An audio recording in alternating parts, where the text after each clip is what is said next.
mungkin banyak orang Batak atau pemuda Batak yang seperti itu yang mungkin ya apalagi kan ada kadang di TikTok itu kita lihat nama kan ini baru merantau 6 bulan udah bahasanya lu gua kan. Lu ada bahasa Batak. Sama ONS ya. Iya, nah inilah kita coba.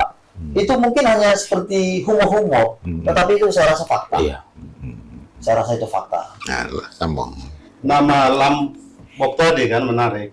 Itu kalau kita artikan seperti tadi sebutkan, itu lembut. Sudah kita dengar kata-kata lembut tadi dari ketua. Saya jadi berpikir nama Lambok itu lembut, bagaimana memimpin PBB yang begitu harus punya ketegasan. Sorry, ini saya harus kalahkan. Kalau kita lihat secara fisik, tidak terlalu hebat. Jangan divisi lah. Saya membayangkan bagaimana orang anggota di seluruh Indonesia tunduk pada ketua umum gitu. Padahal sekjennya di bawah. Masa tahu nggak juga Bang Lambok itu jadi kerat ya dan 5 kalau nggak salah. Tolong jelaskan. Jadi ini menarik nih. Nama saya itu Lambok Nando, bukan Fer. Oh, Fernando. Fir. Nah, jadi saya bertanya, biasanya kan kalau nama Fernando ini kan, ya ini kan orang-orang Amerika Latin. Nah, saya tanya, kenapa nama saya bukan Fer, tapi Fir? Nah, jadi orang tua pada saat itu jawab, kau tahu apa artinya? Kan? Lambok itu lembut, Fir itu keras. Ya. Nah, kau harus miliki dua ini katanya. Nah, itulah dia. Jadi nama saya Lambok Fernando, Iya. bukan Fer. Oh, Makanya orang sering salah dulu di situ, bikinnya FE. Tapi Fir, saya Fir. Keras sama lah. Ya, Jadi ya, saya harus memiliki orang tua pada saat menyampaikan saya harus memiliki jiwa lembut dan keras. Nah, keras ini bukan berarti untuk melakukan kekerasan. Lembut ini bukan untuk menjadi penakut, tetapi lembut ini bagaimana bisa mengayomi, bagaimana bisa menjadi contoh. Keras ini bagaimana saya bisa mengambil keputusan. Nah, itu yang kemarin itu yang diberikan orang tua saya pengertian dari nama itu. Gitu. Jadi terkait masalah bagaimana memimpin orang Batak, dulu katanya kan memimpin orang Batak itu sulit. Justru itu menjadi tantangan bagi saya. Benar orang Batak ini dipimpin sulit gitu. Menurut saya nggak sulit-sulit juga. Ternyata orang Batak itu orang yang bisa dipimpin kok. Kalau kata orang Batak itu nggak bisa dipimpin, karena saya berani bantah itu salah. Orang Batak itu orang yang bisa dipimpin. Salah satu bukti yang bisa saya kasihkan, buktinya orang Batak di mana-mana ada pemimpinnya, ada pasatawannya, ada ketuanya. Di semua tempat, artinya kan bisa dipimpin. Nah, ada ketua pasatawannya, dan selalu kita kedepankan itu ketua pasatawan. Belum lagi ketua marga, ketua parupungan.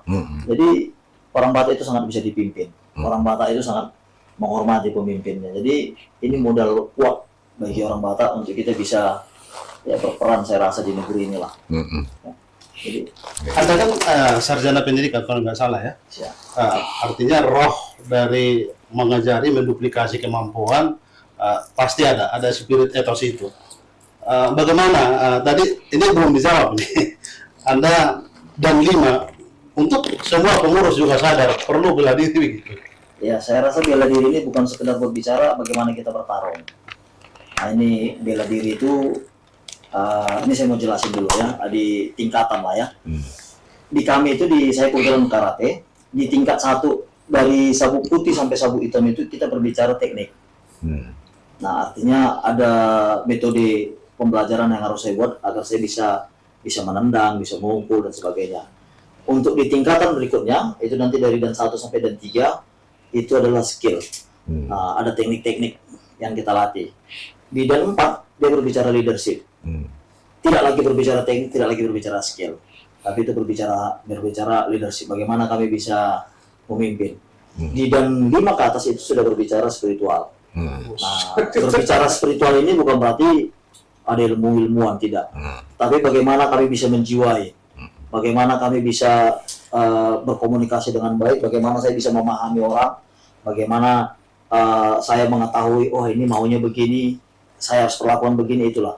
Itu tingkatan-tingkatannya. Jadi saya sangat bersyukur sekali memang dari umur 9 tahun saya sudah, ya mungkin di olahraga apapun sama saja. Kalau memang digeluti dengan baik, tingkatan-tingkatan itu pasti ada. Jadi saya sangat bersyukur sekali, sehingga saya bertemu sama teman-teman, saya coba, walaupun belum berbicara, saya coba, ya kayak aman ketemu, saya lihat, wah ini luar biasa nih, aman ini. Saya lihat lagi bukunya, wah ini bukan orang sembarang ini. Tentunya pasti wawasannya hebat. Nah, jadi saya mencoba memahami hal itu. Jadi saya rasa untuk memimpin sebuah organisasi, menurut saya bagaimana kita bisa saling memahami, bagaimana kita bisa merubah sebuah kekurangan menjadi kelebihan. Itu yang coba saya buat, karena banyak sekali di organisasi manapun saya lihat, di PBB pun itu terjadi. Bagaimana kekurangan itu dibuat untuk menjadi menjatuhkan.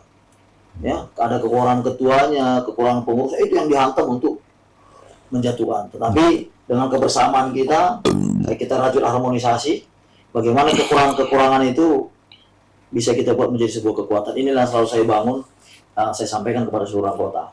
Kerjakan saja dengan tulus, kerjakan saja dengan ikhlas. Kalau sudah mulai mengeluh, sebaiknya berenung mundur. Jangan memaksakan diri. Karena nggak ada yang mau diributkan di Pemuda Batak Bersatu. Tapi kalau sudah memang tulus ikhlas, saya yakin nggak akan ada yang kurang dari kita lah, walaupun kita bersosial terus. Itu yang saya berikan keyakinan buat kawan-kawan di Pemuda Batak Bersatu. Sebagai Ketua Umum PBB, tentu barangkali pernah diperbincangkan juga, karena Anda sampai taraf di Dan 5 itu kan itu pencapaian yang luar biasa. Sudah bicara spiritual tadi. Pertanyaan saya, apakah juga pernah dalam perbincangan kita juga perlu melestarikan atau mengembangkan Mosat silat Batak itu? Itu kan perlu diangkat kembali. Itu sesuatu yang filosofis dan spiritual juga ternyata. Ya, jadi saya rasa bukan hanya Mosat yang menjadi tanggung jawab Pemuda Batak Bersatu untuk kita lestarikan. Semua kebudayaan yang ada. Jadi sudah kita mulai, kemarin kita mengadakan Gebiar Nutuba pertama di Samosir. Itu kita ajak ada adik-adik kita yang memang di Samosir, kebetulan mereka lagi latih Mosat Batak. Mereka ada performa di situ. Ya. Saya lihat luar biasa. Saya yakin ya bela diri luar seperti yang saya geluti itu juga belum tentu lebih hebat daripada Mosat saya lihat. Gitu. Jadi memang ini menjadi tugas kita bersama lah, bukan menjadi tugas kami sebagai Pemuda Batak Bersatu saja. Mungkin pun rekan-rekan media pun perlu juga kembali memblow up ini, mempublikasikan ini, biar tidak tenggelam, karena kekuatan media kan sangat luar biasa lah untuk mempublikasikan ini. Mungkin ke Sekjen dulu pertanyaannya. Sebagai Sekjen tentu kan harus mendampingi tugas dari Ketua Umum. Bagaimana merangkul semua pengurus di daerah. Saya dengar juga hampir semua di provinsi pengurus DPD Pemuda Batak Bersatu ini. Bagaimana bersinergi dengan pengurus-pengurus di provinsi? Baik, terima kasih buat Horas Indonesia. Berbicara kita Pemuda Batak Bersatu seperti yang disampaikan Pak Ketum kita tadi, memang tentang memimpin ya. Jadi tentu memang saat ini kita sudah di 30 provinsi di Indonesia, bahkan 6 di luar negeri. Jadi berbicara kita merangkul dan berkomunikasi ke mereka, memang dari awal memang sejak dibentuk di daerah itu perlu kita sampaikan memang tujuan dari organisasi kita, sehingga nanti ketika berdiri di wilayah masing-masing tidak menyulitkan kita untuk berkomunikasi. Jadi memang saat ini banyak yang kita komunikasikan tentang pendampingan sosial dan kemanusiaan. Dan ketika itu memang saat ini sampai saat ini itu berjalan dengan baik. Dengan kalau kita umpamanya berbicara sosial, dan itu memang langsung ditanggapi. Jadi memang sudah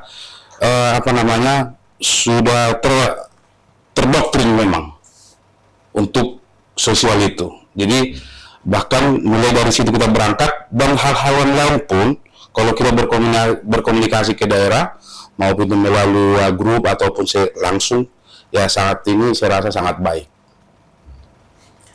Ya, kembali dulu soal kenapa bisa memimpin orang Batak. Kesimpulan Pak Siombing kan orang Batak itu memang orang yang mudah dipimpin.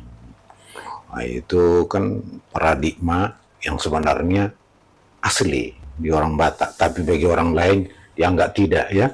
Nah, tapi kepemimpinan orang Batak kok bisa dalam kondisi sekarang dengan nilai-nilai luhur yang sudah tergerus, tapi masih bisa tampil sebuah organisasi Pemuda Batak Bersatu, dan kepemimpinannya itu bisa memimpin sedemikian rupa itu tidak lepas juga dari keteladanan. Ya, dan saya kira apa filosofi lain gitu ya. Saya sebenarnya tidak mau mengungkapkan, saya tahu. Tapi saya mau dengar dari Pak Ketua Umum. Ya. Jadi dari sanubarinya Ketua Umum yang saya mau tanya, bukan hanya secara formalitas manajemen gitu kan. Nah, jadi seperti saya sampaikan tadi, Amang. Jadi nama saya Lambo Fernando Siombing. Nama saya Lambo Fernando. Saya berada di dua sifat yang berbeda, lembut dan keras.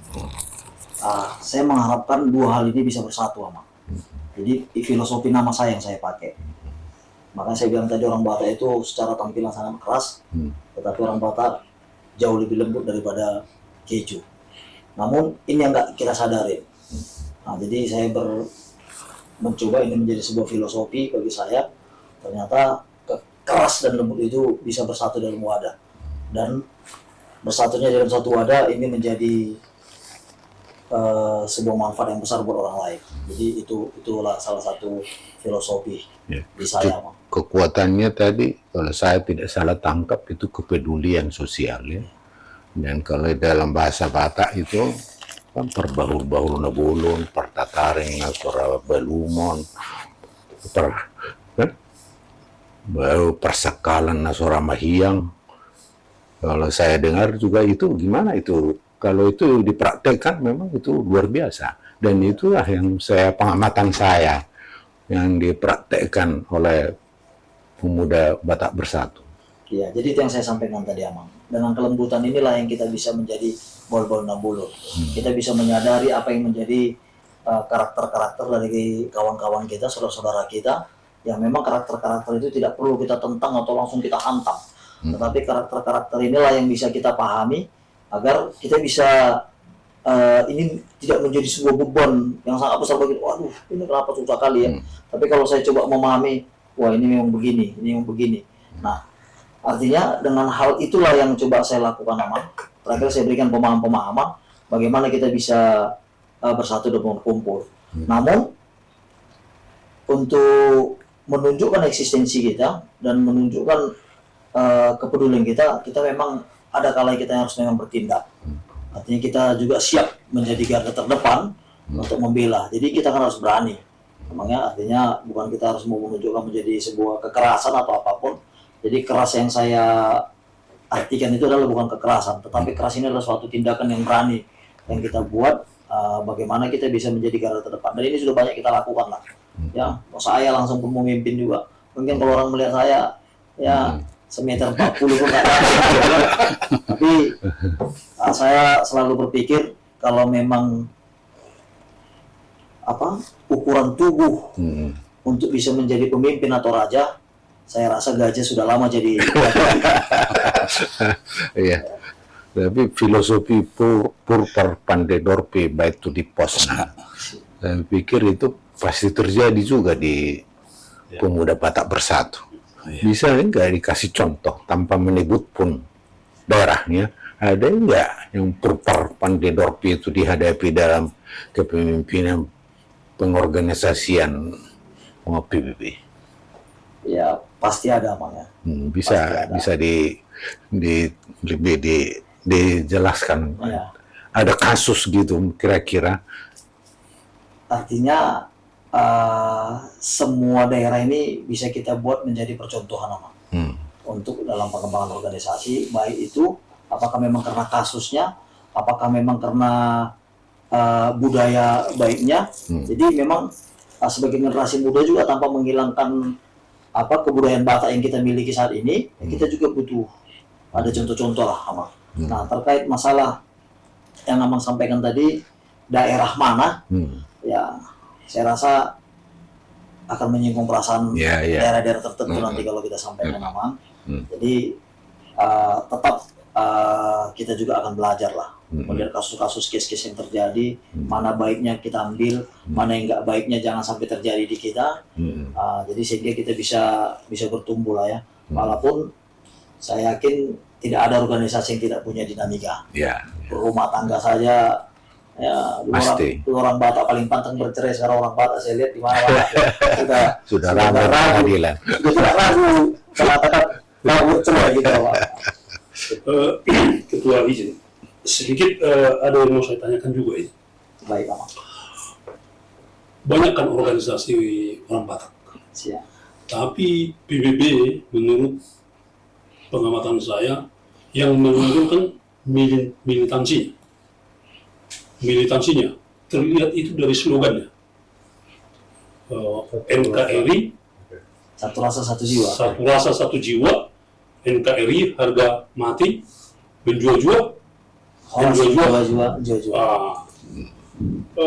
Saya lebih militansi lagi menanggapi ini, Ketua. Kalau itu slogan, ya tagline, saya ingin menambahkan sedikit, lebih militansi lagi, supaya lebih militansi artinya bangga sebagai orang Batak. Kira-kira seperti ini. Warga negara itu pilihan. Ya, saya bukan tidak warga negara Indonesia, darah saya Indonesia. Tapi warga negara adalah pilihan. Besok kalau mau bisa pindah warga negara, mau ke China, mau ke Jerman, mau ke Amerika, itu pilihan. Ya, termasuk agama juga pilihan.